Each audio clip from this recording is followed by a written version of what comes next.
à tous, et c'est désormais la fin de l'année, 2013 touche à sa fin et donc il était temps de faire la rétrospective des meilleurs livres qui ont ponctué cette année 2013. Comme l'année dernière, j'ai repris les principales catégories du blog et je vais vous présenter tout de suite mes meilleurs livres pour chacune des catégories qui méritent un award sur ce blog.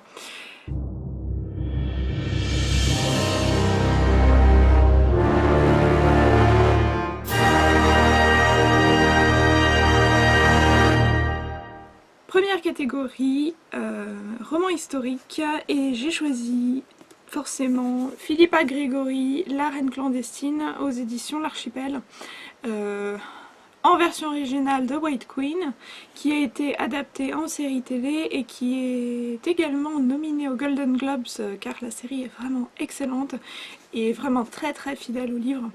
Donc théoriquement c'est une saga dont La Reine clandestine est le premier volume.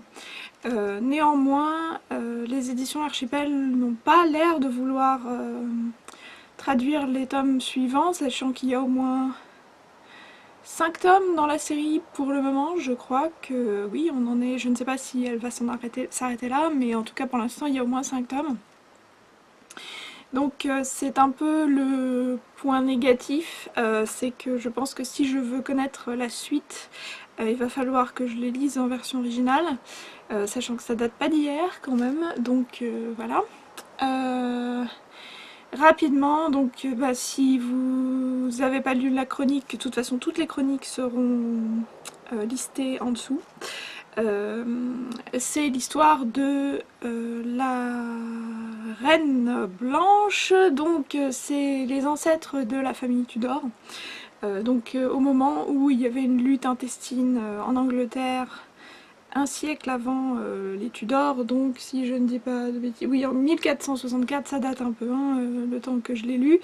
1464, donc l'Angleterre est complètement déchirée par des luttes intestines entre les grandes familles au pouvoir, et donc cette reine cette jeune femme qui au départ n'est pas du tout de la haute société, se retrouve mêlée à tout ça parce que le roi en place à ce moment-là tombe amoureux d'elle et l'épouse, et donc toute sa famille va se retrouver entraînée dans cette guerre et ces luttes intestines qui sont d'une violence incroyable. C'est tiré d'histoires vraies, hein. C'est un roman historique vraiment très fidèle à l'histoire. Et voilà, je vous en dis pas plus, en tout cas vraiment c'est la plume de Philippa Gregory, comme d'habitude c'est la reine du roman historique, hein. C'est pour ça que je comprends pas qu'elle soit pas plus traduite en France, parce que tous les autres pays la traduisent et je comprends pas pourquoi est-ce que l'Archipel traduit pas plus que ça ses romans. C'est tellement bien écrit, vous êtes plongé littéralement à l'intérieur de l'atmosphère de l'époque, c'est incroyablement bien documenté, donc je ne peux que vous recommander ce livre, achetez-le, empruntez-le, mais vraiment essayez-le. C'est elle qui a également écrit Deux sœurs pour un roi. Je ne vous parle pas du film parce que c'est une catastrophe, mais je vous parle bien du livre qui est aussi un chef-d'œuvre.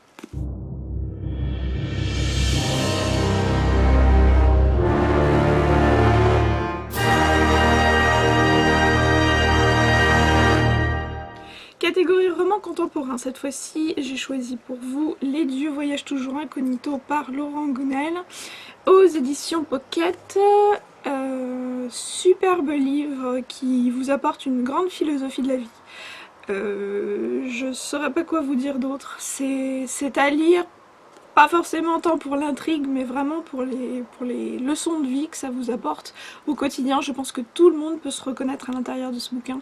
Quand on se dit que finalement il n'y a que des pépins qui nous arrivent, qu'on n'arrivera jamais à se redresser d'une situation, et bien finalement Laurent Gounel par rapport au travers de son personnage vous apprend qu'il y a mille et une façons de se sortir d'une situation vraiment tordue, et que finalement c'est un peu notre façon de voir les choses de la vie qui fait que les choses sont négatives ou positives, parce qu'on peut toujours rebondir en y pensant bien. Donc je vous conseille entièrement ce livre. Voilà, c'est aux éditions Pocket, donc c'est très abordable.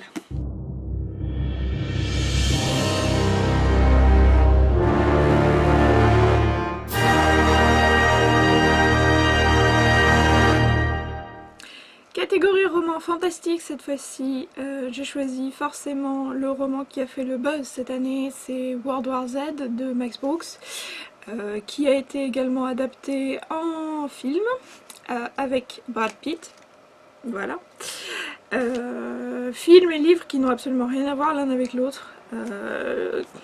Qui se valent aussi bien, enfin je veux dire ils sont bien l'un comme l'autre, mais le livre est absolument incroyable parce que j'avais jamais vu ça auparavant, c'est-à-dire que c'est écrit comme un documentaire d'une guerre qui aurait déjà eu lieu, et ça va vous retracer toutes les expériences aux quatre coins du monde que les personnes ont faites de cette guerre, et vous allez apprendre comment est-ce que le virus s'est propagé, comment est-ce que les personnes ont réagi à ce virus qui se propageait et à cette attaque de zombies et aux quatre coins du monde, chacun de façon différente en fonction des localisations géographiques, hein, forcément. Notamment à Paris, on apprend comment est-ce que les gens se sont servis du métro par exemple, puisque Paris est un gruyère, hein, en sous-sol, et comment est-ce que ces différentes façons les ont desservis. Voilà quoi, comment est-ce que leur contexte et comment leurs réactions les ont parfois desservis parce qu'ils se rendaient pas compte que finalement ils étaient leur plus grand point faible par rapport à un virus qu'ils n'arrivaient pas du tout à comprendre, et les seuls qui arrivaient à comprendre ce virus, bah, finalement on les écoutait pas. Donc je vous conseille incroyablement ce livre. Il a également écrit Guide de survie en territoire zombie, qui est un complément au livre, parce que dans le livre World War Z justement il parle d'un manuel qui est écrit justement et qui est distribué à la population pour qu'ils puissent apprendre à faire avec les moyens du bord et à lutter et à se protéger au mieux. Donc il est inclus à l'intérieur du livre comme si ce livre existait vraiment, et c'est le cas. Donc voilà, c'est la force de ce bouquin, c'est qu'il vous plonge tellement à l'intérieur du récit que vous avez réellement l'impression que c'est arrivé, que c'est une histoire vraie. Et c'est ce qui est le plus angoissant, et c'est ce qui parfois vous oblige à faire des pauses dans la lecture parce que vous dites c'est oppressant en fait. Donc vraiment c'est un chef-d'œuvre. Je sais que les éditions Calman Levy, la collection Orbit, a republié, je vous mets ça là, une intégrale justement qui comprend World War Z, je crois qu'il comprend aussi Guide de survie en territoire zombie, je ne suis pas sûre, et qui comprend aussi des nouvelles inédites de Max Brooks à l'occasion justement de la sortie du film. Donc à vous de voir si vous voulez le lire. Donc il y a l'édition normale de Calman Levy qui date un peu, il a été réédité aux éditions Le Livre de Poche, et donc la nouvelle édition Calman Levy collection Orbit. À vous de voir, mais en tout cas je vous le conseille amplement, et si vous avez envie de voir le film, libre à vous, il n'y a pas de réel ordre à suivre pour une fois parce que ça ne se... Enfin, voilà quoi, si vous voulez voir les clins d'œil que le film fait au livre, sachant que c'est pas la même histoire mais qu'il y a quand même des petits clins d'œil, vous pouvez lire le livre d'abord et voir le film ensuite, mais bon sinon vous êtes totalement libre dans l'ordre de votre visionnage et de votre lecture.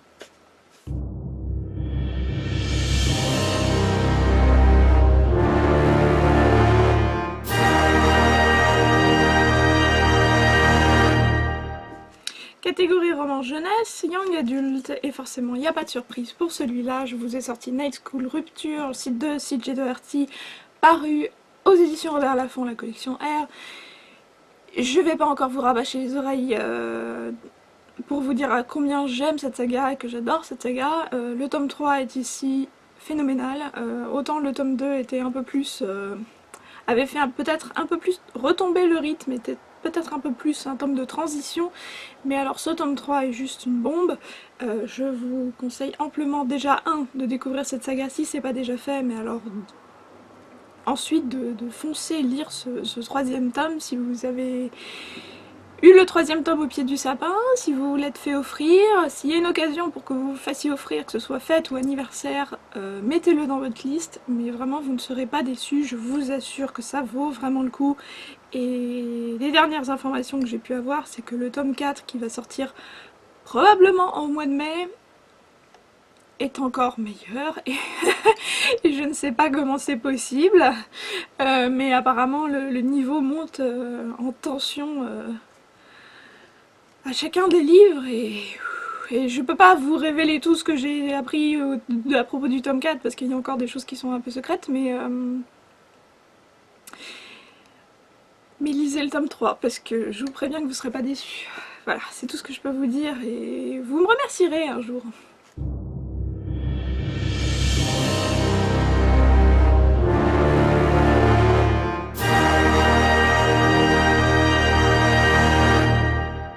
Catégorie polar et thriller, je vous ai choisi le roman de S.J. Watson, son premier roman Avant d'aller dormir, publié aux éditions de Sonatine et republié aux éditions Pocket cette année.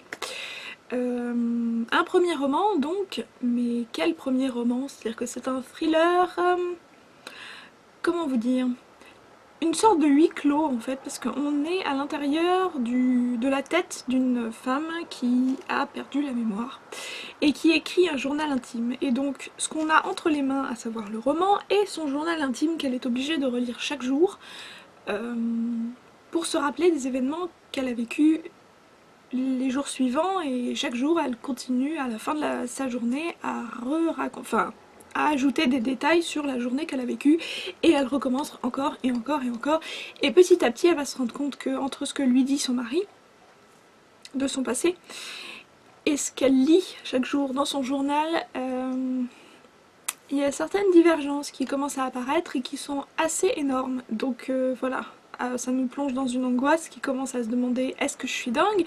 Ou est-ce que c'est mon mari qui me cache des choses? Ou est-ce qu'il y a quelque chose de bien plus grave derrière tout ça? C'est énorme, pour un premier roman c'est juste merveilleux, ça vous prend en tension et ça vous tient jusqu'à la dernière page, lisez-le, c'est un conseil, vous allez découvrir un superbe thriller avec Avant d'aller dormir.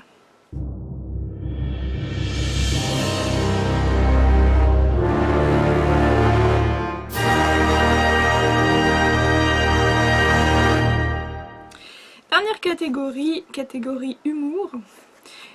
Il aurait pu rentrer dans la catégorie polar thriller, mais je pense que ce qui a fait sa qualité, c'était pas tant forcément l'enquête policière que l'humour justement à l'intérieur. Frédéric Lenormand, La Baronne Mort à 5 heures, la saga Voltaire mène l'enquête, le premier tome, petit blanc, qui a été donc prix des lecteurs, sélection 2013 d'ailleurs du livre de poche, excellent, excellent, excellent, petit roman mais alors vraiment excellent, comme d'habitude, hein, c'est ce que j'arrête pas de vous dire. Alors premier tome excellent, deuxième tome un peu moins, donc voilà, du coup ça règle les choses. Au moins si vous voulez pas vous lancer dans toute la saga, lisez au moins le premier. Point de vue humour, c'est juste, c'est délirant, c'est-à-dire que vous retrouvez un Voltaire qui est totalement survolté, complètement pris dans son ego incommensurable, et voilà quoi, qui a vraiment l'impression d'être la fin du monde, et vous retrouvez toutes ces petites touches d'humour que vous pouviez lire dans Candide et dans toutes les œuvres de Voltaire un peu satiriques de l'époque. Vraiment un très très bon travail de Frédéric Lenormand pour nous faire revivre cette ambiance.